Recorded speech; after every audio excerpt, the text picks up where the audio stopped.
Thank you for joining us here on the Neutral Zone. I am Phil Milani, joined as always by my partner in crime, my esteemed colleague. Probably the best way to describe this guy is my everything. It's at Eric Dalala. Oh, you seem tense. Tense? I'm fired up. There's a tense feeling in the building. Yeah, ready to It's go. week one. It's a regular season. These things count. The Raiders. No more playing around. No, we don't play around. Are the Raiders a rival? I think so. Oh, I think so too. That's two of us. Yeah. Oh, we should mention also here in the studio, our friend Ben Swanson. Hi, it's me. Hi, Ben. How's it going? It's great. Yeah, thanks for having me. Yes. Painting. Yeah, it's been a long week. Yeah. Well, that'll get the people just got the out people of your dial. Oh, and is Let's it a get the rivalry? energy up. Is it a rivalry? Is. Of course it is. Of course it's a rival. Yeah, but It's one of the NFL's greatest. earlier this week, Sean Payton said that's more of a collegiate type of thing. I think that his perspective may have been from a coaching/fan perspective, or excuse me, coaching/player That's perspective. Tell me more about the other perspective. Coaching/player perspective, where it rotates so much. It's not the same. The same people. It's different, Like you don't hate Jimmy G right? yet. No, you love him. He's That's beautiful. true. Those eyes. Yeah, the Yeah. aviation glasses. Yeah. I was going to ask Kenan Stearns, but then Swanson stopped me. I was just like, how do you stop from just getting in a trance when you're just looking in the backfield? He's trying to look you. He's trying to look you off. Yeah. And you're just like, oh wow, and then boom, touchdown. How do you avoid that? Yeah. Bradley Chubb did it last year. Swanson said it was a bad idea to ask. So, Bradley Chubb did it. Yeah. I think it was Mike Purcell. Who forced Excuse him me, out of what are the you end talking zone? about? Who forced him out of the end zone last year? Oh, the 49ers. Yeah. It That's was the like team getting he after played him. for. Yeah. Yeah, I think that it was. I think it was Bradley Purcell? Chubb. Yeah. Purcell. Yeah. Exactly. That's when there's like too much stuff in your purse and you can't find anything. You're in Purcell. I don't think you could say that on a podcast, Phil. What? Okay, well, the commenters aren't going to be happy about that. Why not? You said it. You said I Purcell. said Mike Purcell. Yeah. You can't say that. That's his name. What? I think for fans it's different because you've grown up watching these team. games. Yeah. You develop it's more about the fan base and kind of some of the things that like the organization. It's a battle between organizations. It's not when players change so frequently now that I think it's hard to be like, oh, I hate this particular player or this. Yes. But organizationally, I think it's still a rivalry. I would say that just in sports in general now, there's more of like everybody's sort of friends all across the league. Oh, and you hate it. They want their fellow players to have their success and get paid and be happy, and that wasn't always the case. Yeah, And I think that maybe I think it's a good thing. I think it's a good thing, but I think maybe in the past, when they were fighting out on the field and there was blood and there was that diamond, at least we don't have to play on a baseball diamond anymore. Oh, yeah. You used to have to play I on a didn't know diamond. what you were talking about. Yeah, that's a baseball diamond. That's sort of a baseball term. And you were in the dirt. Do you know what I mean? You were getting tackled in the dirt and you were getting angry. That was a different era of this rivalry. Dirt. The dirt. Yeah. Don't kick it. Yeah, you don't want to kick the dirt, but if you get tackled in the dirt, that's just as Hurts. bad. Yeah, that's not very I don't think it would feel nice. Because, I think if you knock on the door next door at Steve's office, I think that he would tell you something completely different, like that he hates the Raiders. So we won't do that right now, though. No. Oh, look who it is, Steve out. No, I'm just kidding. No, I'm just kidding. It's just still Ben Swanson. Yeah, sorry. big bummer. Yeah. Anyway, on this episode, I thought maybe we could talk about the importance of this game because that was one of the things. How'd you come up with that? Well, that was one of the things I thought maybe Sean Payton was trying to do was not make this game bigger than what it is. As a coach, you just say, hey, let's just go out there and play ball. Let's do what we do. Let's not get too carried away with the magnitude of this game. But since we're in the media, Eric, we can make a big deal out of it. And so I'm thinking, Are we just in the media, wondering, Swanson? are we check. media? I think, we're creating media right now. You're creating so, something. Yeah. It's not art. No, It's not art. It's not. It's magic, though. I think I would call it magic. Smells a little bit. Podcast be art? Yes, a podcast course it can, can. but the We are beautiful creating art. weaving of takes and analysis and banter and jokes. Is that It is going to a little happen bit on of, this show? It's a little bit of, there's a little bit of art. Could happen. Anyway, I was thinking, the Broncos, it's no secret, they've done things a little bit different this year. You know, training camp was tough, put in a lot of hard work. The conditioning was different this year. The weightlifting, they were on the Jordan Beasley plan. Things are just a little bit different around here.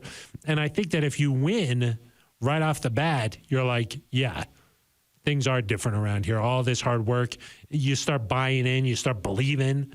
I think the guys all believe right now, but a win would even take it up a notch. You're saying winning would be good. Yeah. Okay. I think that it would be.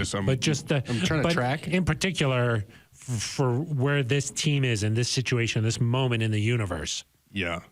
it would be extra good. good. Perfect. Well, Good I can't and wait to nice. talk about that. It's good and nice. Can't wait to talk that's about a nice. that. That's what I thought maybe we'd talk about. The different, what's the state in the locker room, Eric? Of course, you were in the locker room asking some hard questions today, and you got the pulse of this team. You understand exactly what's going on. Yep. We'll talk about that and just what a win would mean for this team. Okay? Yep. All right. Before we do that, of course, it's an interactive show. Eric, You bet it is. You tell everybody about it. I will. Phil, you can leave an email at neutralzoneshow@gmail.com. We'll read it right here on the air. You can leave a voicemail at 707-NEUTRAL. That's NEUTRAL. Please don't interrupt. You could X at us directly on X, at Eric Talala with an A, at Phil Milani with a PH, at the Painter Ben. Is that what it is? Yeah. I feel for the people Clays who and actually run those watercolors. accounts. Yeah. There's a whole website. Paint me like one of your digital asset managers. Like one of your digital assets. That's what they say to Swanson. Yep. Or Phil, you could go to the Broncos official YouTube channel. Oh, One of the best places to that's go. pretty much the only YouTube channel I go to. Yeah. It's official. You could go then, you get to that channel, you navigate your way there. You find the neutral zone. You click on it. Yeah. You leave a comment. Yeah. And also subscribe. Yeah, you want to hit the subscribe button for sure. Ben, what does that What kind sound of a like noise? Yeah, they changed it. That's right. That's what it sounds They like. did change that. What did it used to sound like? Oh. What? Yours sounded like, those little recorders that you play hot cross buns on? Yeah. That's what it sounded like. Like you give That a was 4-year-old recorder. one and they're like, I don't quite know how to use this. That's the noise you just made. Can you make that one more time? One more time. Boop, boop, boop, boop, boop, boop, boop, boop. I think you just did it. Yeah, that's what it sounded like. We don't want people to unsubscribe. Yeah, that's what it sounded like. Yeah. Yeah, we don't have the rights to that song, but No. I think it's This far is, enough this away falls from under what it's parody law. supposed to sound like. It's far enough away from that. yeah, that's a Phil, parody. I will say, before we get to these comments, there was one hateful comment. We do not condone it. We don't condone. Don't bring that don't hate like it? to our page, please. If you do it again, then Swanson's coming They'll after find you. you. Swanson has a particular set of skills, and That's right. he'll use those skills. Yeah. He'll come to your house and paint. He doesn't know who you are. He'll find He you. doesn't know what I'll you paint a want. very He doesn't unflattering. know what you want. But he will find you. But he will find you and he'll paint you. You won't look good. Yeah. Yeah. And you're not going to like it. So just stop. Okay. This one's from Mr. Presto. Yeah, I was waiting for it. Mr. Presto 85. Hey, Swanson, did you get that beard at Amazon? From Amazon. From Amazon. Not a sponsor. We don't do redacted. that. We don't redact all of that. This is from Broncos fan from Connecticut. Hey, NZ, how come the Broncos never wear all orange uniforms with a blue stripe? All orange, blue stripe. I think that would look really nice. They wore all blue uniforms with an orange stripe. What do we think? What do we think? We'll have to get back to you on that. I'm not sure. What is the stripe with the color rush? White? Well, they don't really just do. There's orange? no stripe. It's like sort of they No just do the stripe. armbands, Well, There's do no, they mean the stripe down the side, like the panel? Yeah, The color rush is like it's solid. it's like 3 stripes, right? There's one white stripe down the middle, and then on each side there's like a the dark navy. Oh, That's just on Is the there? pants. I don't know. I don't remember that. That's just on the pants. Just on the pants, not on the. It doesn't, doesn't go up contain- the whole way, yeah. He wants all orange with a blue swoop down the side. Yeah, with a normal uniform. Yeah, with like a normal uniform. Well, there isn't orange pants, right? Let's get them going. I mean, like last year they wore the blue pants and the white top, right? Yeah. Because they did the those already reverse. exist. Yeah. Blue. So Yeah, people didn't like Yeah. that stripe because it They didn't like it. match or something. Yeah, it did. It didn't match. When you start talking about, I can talk about the jersey colors and the pant colors. When you start talking to me about stripes, You don't like stripes. You lose it. I just can't focus on it. Exactly, it's too much for me. It's not that I don't You appreciate can't it, handle it. or that I don't understand that some people are really passionate. When you get to the stripes, I'm like, yep, sure. I need the stripe to match. Like they were I like, the think. stripe doesn't match. I'm like, what stripe? What are we even talking about? Like, where does it not match? It's different colors. It's not. It's supposed to be one Yeah, continuous but I thing. think the issue wasn't the color. It was that it didn't like connect properly. Oh, I think it was the color. Oh, okay. They did not like that it was two different colors. It's supposed to be one color, one swoop, One stripe, team, one team. one goal. Yeah. This is from Rocky Suds _detailing. What's up, guys? I like to listen to your show while I'm detailing. Thanks for the laughs and knowledge. Any of you guys need your car detailed? I could do it in the parking lot while you're covering our Broncos. Do you need a car detail? I get the sense that free Rocky does sponsorship, huh? detailing. I think so. Rocky Suds. Yeah. Not a sponsor, but it could Do you be. think Suds is sounds like Rocky's they are. last name? Yeah, it sounds like you want them to be. there's the loophole in the You think that his commenting. name is Rocky Suds? I think Suds is Kind like of the born soap. into that business? That would be a good last name. Yeah. Yeah, it Yeah, could be. maybe his last name's Detailing. He's Then really you're just, that's Suds is his middle that's name. your life. Yep. Yeah. It was predetermined for you. No, I think Suds is probably just like maybe it's Rocky. Suds Detailing is the like soap suds. Suds detailing, and his name's just Rocky. Yeah, it's possible. That is also Rocky, possible. if you want to be out here one morning at 10 a.m., You don't want to see Ben Swanson's car. That's when Ben Swanson Oh, gets to my work, God. and you could maybe the take care of mess. his car. Oh my gosh. Yeah. It's one of those giant Fords. It's like a 550. Yeah, 550. Swanson You needs got a to climb out your ladder to to just get get up in there. Yeah, he's got one of those an portable ones. He extender. kinda Yeah. Took Hooks took on. it off huh? the bunk bed. Yeah, Just kind of yeah. sling it on up there. Yep. He climbs Yep. up. He pulls it up. Yep. He started with one of those rope ladders, that, like the ones that fold up. Yeah. But it just wasn't sturdy enough in the high That's winds true. that we When get you in the up winter. there, So yeah, exactly. has the bunk Winter bed. time, the bunk bed ladder gets Yeah. right on up there. It makes me wonder though, like, what do you think most people do when they're listening to our show? I think they're probably All kinds of different things. Working. Swanson some- is Southburn. We know Southburn. yeah, that was a good You're a one. part of the show, Swanson. The sleepiest part. Yeah. Could argue. Sleepy parts. Yeah.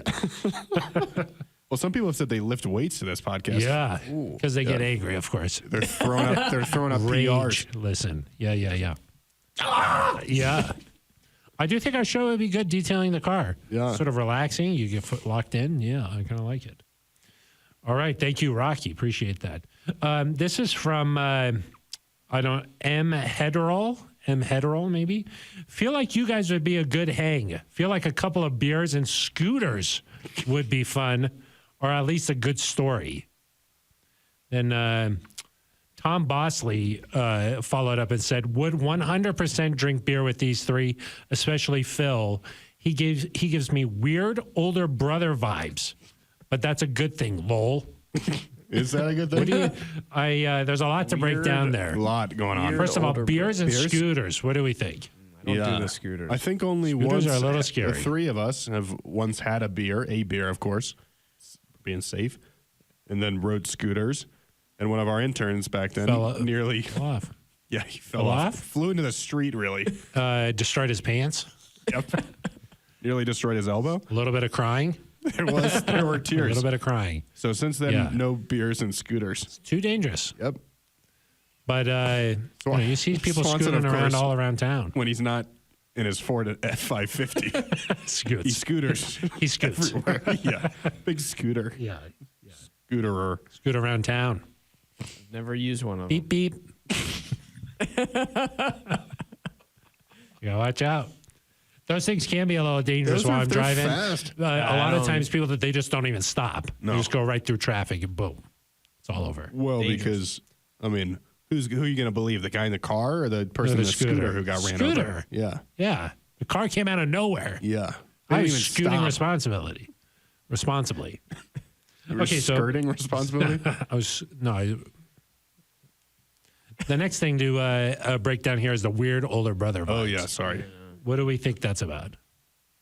Well, it could have to do with the fact that you're weird and a little bit older than us. Yeah. I don't know how I feel about that one. Greg McKay says, more football, less banter, please. Pass? Then our good friend Probably Metan enjoying Bale this. Yep. weighed in. That would be a really short show. He's Pretty back. good. That's pretty good. Devin had a nice comment here, but specifically says, Dear Eric, your name throws me off every time I spell it, but I think you're a top-notch reporter, and I hope to get to watch you cover this team for years to come. Do you think having 4 undrafted rookies on this roster is a sign of George Payton's prowess, finding some hidden gems, or do you think it's a reflection of the roster? I think it has to do with the fact that they only had 5 draft picks, and so you're filling some to spots. get after it, yeah. And Sean Payton's been clear that doesn't matter where you were drafted. If you were drafted, they want the best players. And If you can play, you can play. Jaleel McLaughlin, the all-time Leader rushing, at any rushing level leader. of college football. I mean, that sounds like a good football player to me. It doesn't matter if he was drafted or not. So Yeah. He can play, man. he can play. He can play. He's fast. Players Players play. play. Coaches, they coach. Yep. Swanson, he paints. He paints. Painter's paint. Metan Bale also commented and said he wants to know if the Thursday show will be at Breckenridge Brewery. No. No more Breckenridge Brewery. No more Breckenridge Brewery. But we will be back starting next week, On Monday. Monday and Thursday. And Thursday. It's And crazy. Monday. It's crazy. And also Thursday. Yeah. that it? No, one more. Oh, sorry. This one, 2 more actually. Cindy H303, Will, non-traditional spelling for the win. Will Lutz, just the W-I-L. Oh, nice. I like that one. Yeah. For the win. And then Panorama Black says, Eric, take a trip to the barber. I did. And you listened. Thanks, Panorama And Black. you listened to the suggestion. It was that time. Did everything go well there? Yeah, I think it did. Yeah, it was nice. Can't you tell? Yeah. I mean, let's let the viewers weigh in. Yeah. How did it go? Yeah. How did it go? Good for an audio format. Well, if Phil would stop talking and let it just watching be on me. YouTube. Who listens to the show? Yeah. They watch this show. Yeah. Stop talking so the camera goes on me. Okay. Okay, too much Eric time. That was uncomfortable. That was awkward. Really uncomfortable and awkward. Definitely weird younger brother vibes right there. For sure. Okay, let's get into our first and only topic, really the most important thing that's going on in Broncos land. country, Bronco land. Yeah. You can say Bronco. You say Bronco land I like or country? Our friend Mike Kliss, I think, has Mike Kliss says that. affectionately come up with the term Bronco land. Well, I think John Elway came up with it. Yeah, that's true. Yeah, and then Mike just has continued thinks to it's use funny? it. He thought it was funny, I think. I think it is funny. It is kind of funny, yeah. We're talking about the importance of this first game. Yeah.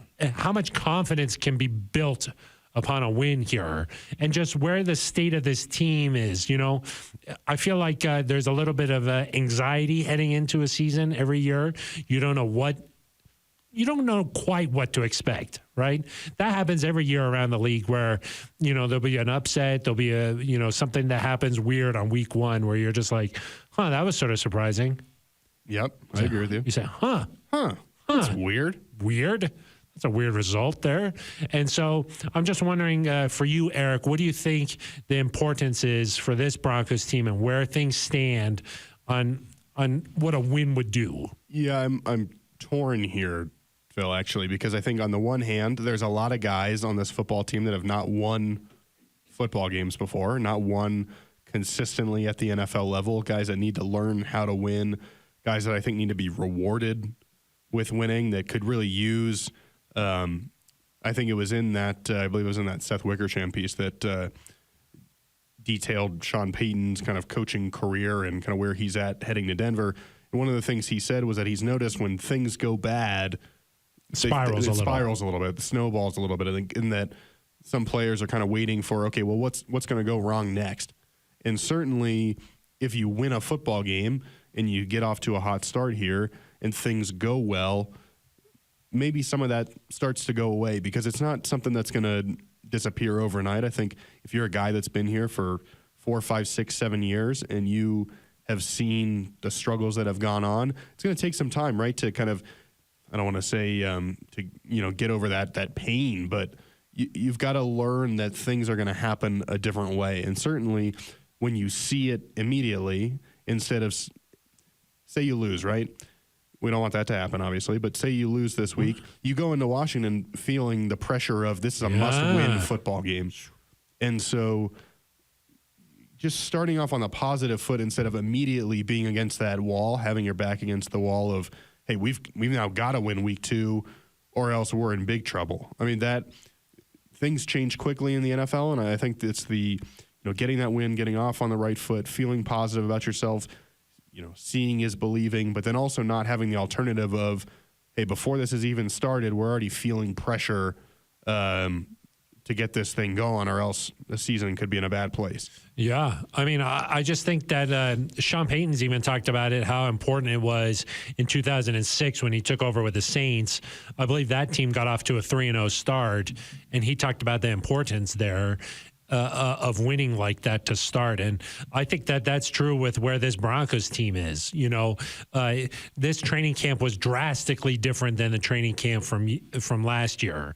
And so the work that they put in, the amount of effort that was put in during training camp and in the preseason, I think that if you win this first game, you can really get a lot of confidence from that and just say, this is different. Things are different here now. And, Sean Payton is a Super Bowl winning head coach. He knows what it takes to get there. He's done that with us. And now, look, we're seeing the results.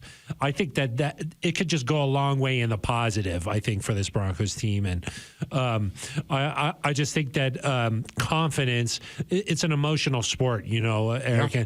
And, I talked to Steve again, just talking to him throughout the preseason. And, he said, look, in the NFL, sometimes weird results happen because it's an emotional game, and some teams can get up and get fired up and play to a higher level because their team got to an emotional place where they just were really on top of it. I think you can see that in college football last week, certainly with like the Buffs, going down there to TCU. They took their game to a new level just because of how emotional they were for that one. I think the same is true sometimes at the NFL level where just if you can start rolling and getting some confidence, and Sean Payton talked about this on Wednesday, that teams that win double digits over the course of a season, they tend to get on a roll at some point where, they connect some of these games and things like that. And I think that, good teams, when bad things happen, they just brush it off and they're confident that things are going to get better. If the Broncos can win this one, you can start to feel some of that energy going in the right direction. Yeah, I mean, I think there are a bunch of things from what you just said there. I think with the Buffs, right? If you lose that game in TCU and you don't play well, you're coming back to play Nebraska, and you're like, well, I don't really know what are we about as a football team. Yeah. And now you've seen it work against the defending runner-up, and the Buffs probably think they're going to come here and kick Nebraska's butt this week. Come back home, yeah. Right? And so they're ranked now. Things change so quickly. I think you can look at what the Buffs did and say, hey, if the Broncos can do something similar where you get a win, and hey, maybe, beggars can't be choosers, right? Like, I'll take any sort of win you can get this weekend, but say the Broncos come out and just look better than the Raiders. Yeah, and way better. They just kind of, it's not in doubt, and you hold court at home and you play a good, solid football game, and it's clear that you deserve to win this football game. The confidence would just do a lot for your confidence. And you're right, good teams get on rolls. They avoid, Phil, around here the last few years, a lot of the things we've talked about on this podcast are, okay, well, can the Broncos win, one of their next 2, or can they win 2 of their next 4 and kind of just stay in it?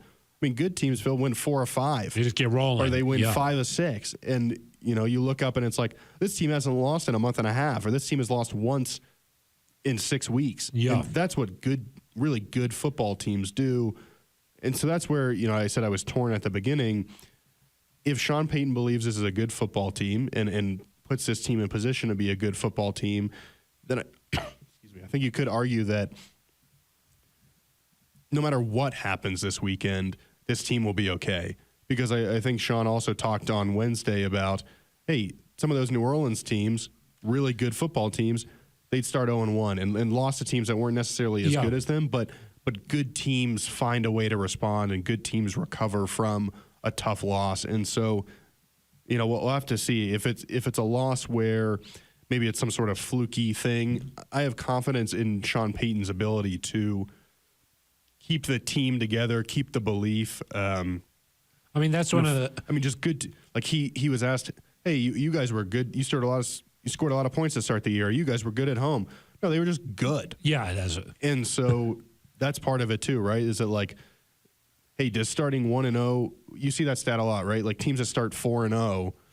Yeah, make the playoffs. Yeah, they're just good 80% of the time. Yeah. Well, they make the playoffs 80% of the time because if you are a 4-0 team, you're probably a good football team. Yeah. Right? Yeah. And so people saying, oh, well, the Broncos need to win these first two to get to 2-0 to have a chance to make the playoffs. Well, that's true. But also, if you start 2-0 or 3-1, you're probably a decent football team. Yeah, I mean, but I think you can also play victim to just looking at the schedule and like understanding how things like lay out here, and you know the fact that you played two teams at home that are some winnable games there, and then you know that hey, the schedule is going to get a little bit tougher there. There's a stretch with Kansas City twice in 3 weeks, you know, looking down the line, you know that things are going to get a little bit harder. So you're like, oh, these are important ones. You can get caught up in that a little bit. But I agree with you that good teams just tend to win a lot of games. Yeah. So it doesn't matter where it falls. This Broncos team is just sort of in an interesting place because I would say that these are two important games to start the year.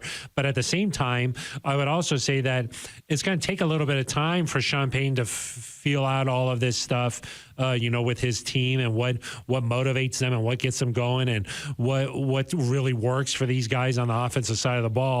We've seen a little bit of that. We got a little taste during the preseason. You know, the Broncos went out and scored 41 points against the Rams in that last preseason game. But, you know, when Russ was out there against the 49ers for that one drive, we saw him running around and we saw him doing some different things in that game. But now it's the first time we're going to see what this thing really looks like, where they've had the whole week to game plan and scheme and create mismatches. And, you know, one of the things you kept hearing about Sean Payton all offseason was the way that he calls games, he keeps defenses off balance just with his play selection. And, you know, now we're finally going to really see that. And it could take this team a little bit of time, you know, certainly the first 4 weeks of the year, a little bit of a feeling out process here. So while at the same time, it's really important for the Broncos to get off to a good start, build that confidence. At the same time, you could argue, hey, this team's going to continue to get better and better over the course of these first few games. Yeah, the first 4 weeks are about figuring out who you are as a team, getting better, fixing mistakes. I mean, Bill Belichick always talks about this first 4 weeks of the season as like part of the preseason, essentially. And you can't go 0-4, right? And you can't go 1-3 because it ruins your season. But there are teams that, hey, you start 3-1 or you start 2-2 and you find a way to get going and play better football.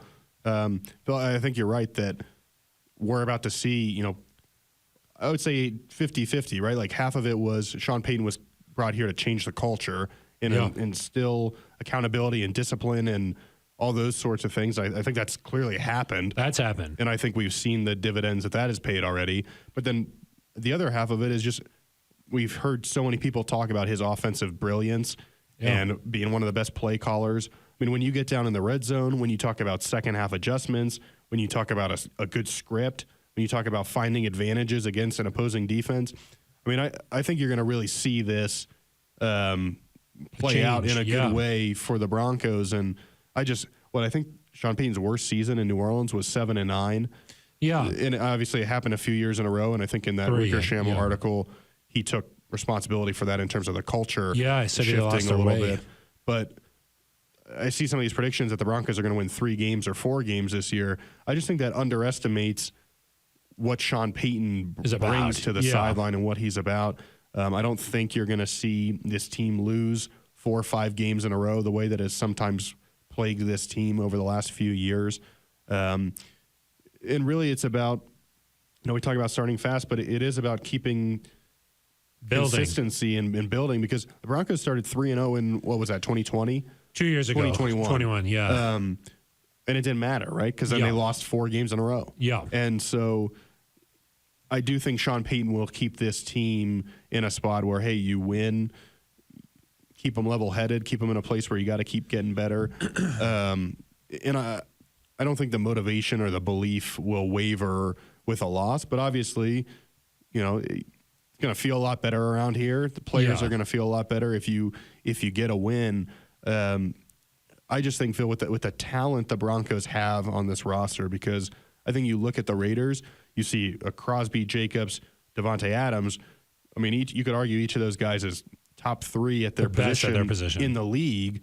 But I think across the roster, I like how the Broncos stack up. Yeah. And when you take that and then you add, you know, hey, I trust Sean Payton is going to be able to take, you know, scheme Max Crosby, not out of the game, but do things that make it more difficult for Max Crosby to impact the game. Yeah. I trust Sean Payton as much as I trust any offensive play caller to do that, whereas last year, which 2 games, Phil, against the Raiders, the Broncos should have won, right? Yeah. In Las Vegas, if Melvin Gordon doesn't have that fumble, you go up, 10 or 14 points there in the second quarter, I think? Yeah. And then certainly here in Denver, there was the issue before halftime where you don't, I think, did they get a field goal or no points? I mean, that was just kind of I think they missed the field goal after the fumble.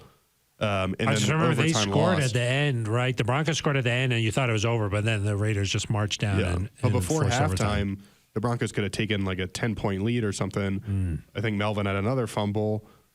The Broncos recover, missed the field goal. I mean, these were mistakes of quite frankly, just not what you expect from a well-coached football team. Yeah. And I think Sean Payton takes some of that away. I think he adds the benefit of being a good play caller and, game plan designer. And I feel pretty good about where the Broncos stand. Yeah. And the other thing that I think he brings is he's sort of a master motivator. Yeah. I think that he really he knows how to press guys' buttons and get the most out of these guys, you know. And so I'm excited to see what this thing looks like, you know. You mentioned like scheming Max Crosby. I can envision a lot of screens coming up this week just to kind of get him out of the mix. And we know that Sean Payton really loves designing well-executed screenplays. You know, he said that Javonte Williams dropped that one against the 49ers. He was like, I just sort of envision a lot of plays like that in this offense. So, and, you know, like, look, they've revamped this offensive line. I want to see what that looks like. You know, Greg Dulcich is that joker type of player. He wasn't at practice on Wednesday. Sean Payton said that was a family absence there, but imagine that he'll be able to go, you know, and excited to see how he uses some of the weapons on this offense for the Broncos. So a lot to be excited about, a lot to just sort of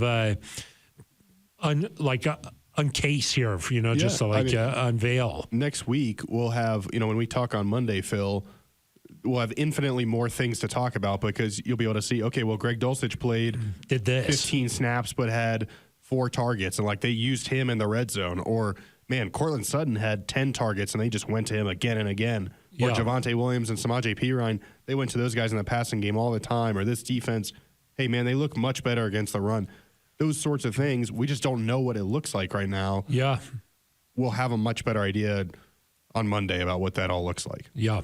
And I do think that the last thing I just wanted to add here is, you know, some of those New Orleans teams that when they started a little slow, I think the difference between those teams and this Broncos team right now is everything was already in place there for those teams. Like everybody knew what Drew Brees was about. Everybody knew what Sean Payton was about. Like those teams, like the culture was firmly in place by that point. For this Broncos team, I do think that the culture has changed a lot, but it's not quite like just humming along like those New Orleans teams are. A couple of wins here to start the season, and I could really see this Broncos team being in a much different place. Yeah, I agree with that. I do think that the difference is, well, not a difference, but just compared to previous coaches is that, like Alex Singleton, I think this week said, hey, last year we lost week 1 and it set the tone for the entire season. Yeah.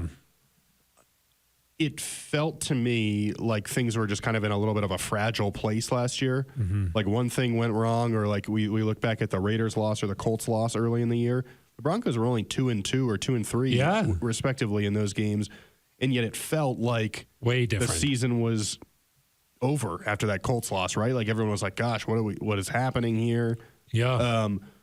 I think the benefit of having somebody like Sean Payton, who has been through 15 NFL seasons as a head coach, who has motivated in all sorts of situations, is that it won't be that fragile. And that if there is a loss or there is a tough stretch of, hey, we've lost 3 in a row. Okay, who cares? Let's go get the next few. One. And I think that toughness. I think, sort of. yeah, exactly. I think that toughness from him will keep this team together in a way that maybe it wasn't. Yeah, you take on your coach's personality a little bit, and it really, I agree with you, Eric. That was a good point, just talking about last year, that Seahawks opener. That really, the build up to that game and the unique situation that, everything surrounding it and all of the hype all offseason about Russ coming to Denver, that really, the magnitude of that game really did set a sort of a tone.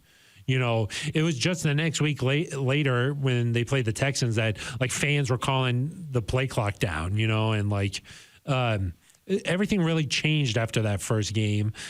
I don't feel that necessarily the magnitude, that same sort of magnitude this time around. I think you're right. And I think it was a magnitude in terms of, one, gosh, we cannot blow this. Yeah. Because, hey, Russ is going back. Like, we have to win this. Can you imagine if we lose this game?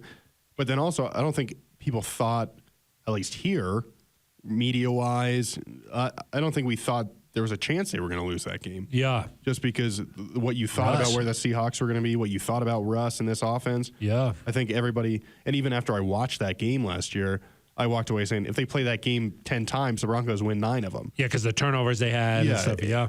But I think you're right that there was this, it was just like this weight that was on the team from the time the schedule came out until right up until kickoff, really. Yeah. And then all the way through the game as the mistakes kind of piled up. I think our friend Mike Kliss kind of tried to, he didn't get the answer necessarily that he wanted, I think, but from Russ. He asked Russ, hey, does it just feel like a little more normal this year? Yeah. And Russ didn't he just said, hey, like living in Denver feels more normal. We're always up for a game. But, yeah. But I do think that sentiment is right, that, hey, this is just it's a week 1 game. It's a 225 kick. It's against a division rival, so it's important. But, I don't think there's this weight that one way or another we're going to judge if the Sean Payton era is a success. I think it feels like a normal football game, which I think is a good thing. Yeah, most definitely. Just a lot more normalcy around the game, and just I think they've done a really good job managing expectations this whole offseason, and as a result, it feels a lot more normal going into this one. But still a big game. Big game, yeah. You got to win them. Still a big game. The biggest game is the next game. That's sort of my mentality. That's just it's like the biggest podcast is the next podcast. I live for the now. That's one thing I've learned over the course of my career is just one day at a time. There's ups and downs. There's storms sometimes. Okay. But I live for now. That's good. Swanson, what do you live for? Tell me what you live for right now. Man, I'm falling asleep. What makes you happy? What makes you happy? Painting, obviously. In this podcast. Listen up, Denver Broncos fans. Paramount Plus is your streaming home to catch every local NFL on CBS game this season. Visit ParamountPlus.com to start your free trial and stream Russell Wilson and the boys as they battle the league's best. Plus, get an all-access pass to 24/7 NFL content with CBS Sports HQ, Fantasy Football Today, NFL Slime Time, and more. And this year, Paramount Plus is your streaming destination for Super Bowl 58. Another action-packed Broncos season with NFL on CBS awaits. So stream Paramount Plus from any device all season long. All right. Any shout-outs to get to here? Oh, how could we not? Yeah, we'll shout out Liz Gerald's. Name Liz something. Gerald's community doing some nice things. Yeah, Play 60 this week. 60 event. Jay Sims. 1119. 1119. Yep. He was out there doing some community stuff. It's nice. Good to see him out there. Really nice. And, of course, Liz Gerald's just constantly. Communitying. Yep. The Buffs. We'll shout out the Buffs. Oh, I was waiting. I didn't want to be the one. But our number 22 ranked Buffs. Coach Prime. Feeling 22. This is a big week, Eric, with Nebraska, That's why none of us are wearing red around here. No. But I think that, unless you grew up with some of that or like you're part of the, Big 8, Big 12 rivalries, you didn't understand what Nebraska meant, but That day used to be the day after Thanksgiving, and you just get your course. juices flowing a little bit. Turkey juices. Turkey juices. They're still flowing. The cranberry juice is flowing. Some great moments there, where you never forget those Gravy. moments. Yeah, exactly. The gravy moments. It was all gravy when you beat Nebraska. That's true. What do you think? One of the things that Coach Mack did at CU was he identified Nebraska and said that's going to be a rival. We want to be the best, so we got to beat the best. So he identified Nebraska. You like that sort of a philosophy? Yeah, but I mean, people are already circling that game on October 1st, right? What's that? September 30th? September 30th. For the Broncos? For CU. Oh, CU and USC. Yeah. A couple of Heisman. Like, that's you got to beat the best now, right? Yeah, I think so. Nebraska is. Like, if the CU doesn't beat Nebraska this weekend, it'd be a massive disappointment. Yeah, that would be a big disappointment. I also sort of feel like Oregon was more of their but they've never beaten Pac-12 USC. rivalry. Yeah, that's true. But home. there's something Shedeur, about USC you don't feel Travis. Yeah, it's true. Everything sets up nicely for that If he game. has a big game against Caleb Williams, Just the chilling. Heisman is going to be Chilling in the crib. Chilling in with the the hot crib. tub in the locker room. Out of the airplane, you put it in the locker room. Then back in the and airplane. then back on the airplane. Yeah. It's a travel hot tub. Travel hot tub. Smaller than normal, but Yeah. big enough for Travis and the Heisman. Yeah. Pretty cool. You think you could play 160 snaps? No. I don't think I could How play many snaps? 16 snaps. 16 snaps. That was unbelievable. Yeah. The Texas Heat Down in the South, down there, yeah, it's just hot. playing the fiddle. Heat is heat. That's true. That's what Deion said. Deion said that. Do you think you would enjoy covering Deion? Just every time is just a You memorable. never know what is going to happen. I think. You got to be ready Yeah. because it's coming. Yeah. It's here. They were coming. Now they're here, though. Yeah, that's what I was true. going to say. So, anything else, Swanson? Nope. Glad Swanson joined us. That was worth it. Good. That was worth it. Good addition. Really today. worth it. Okay, well, we've set the table. Now it's time to eat the meal, play the game. Perfect. Yeah. The Raiders, they're coming. They're trying to take our gold. Oh, they're coming? Well, they're going to be getting onto We're an airplane here and traveling. With the hot tub. Yeah, we're here with the hot tub. They're going to travel here. Whoever and wins they gets a wanna hot take- tub. They want to take our gold. Yeah. I'm not trying to quite get that part. Because they're but- Raiders. They're out on the Oh, sea, got it. Yeah. Yeah, they're trying to come and take it. Yeah. Okay, I got it now. We're trying to say, no, that's ours. You got to get geared up. Good. You know? Yeah, you gotta get fired up. You got to be fired up. So like That's what I would say in the locker room. Like, they're here. They're going to take our gold. But we're going to say, no. Those swashbuckling Raiders. This is ours. They should get you in there to do the speech. Yeah. Get them fired up. Fired up. Okay, well, that's going to do it for us. For Ben Swanson and Eric Dalai, I'm Phil Milani. You've been listening to The Neutral Zone.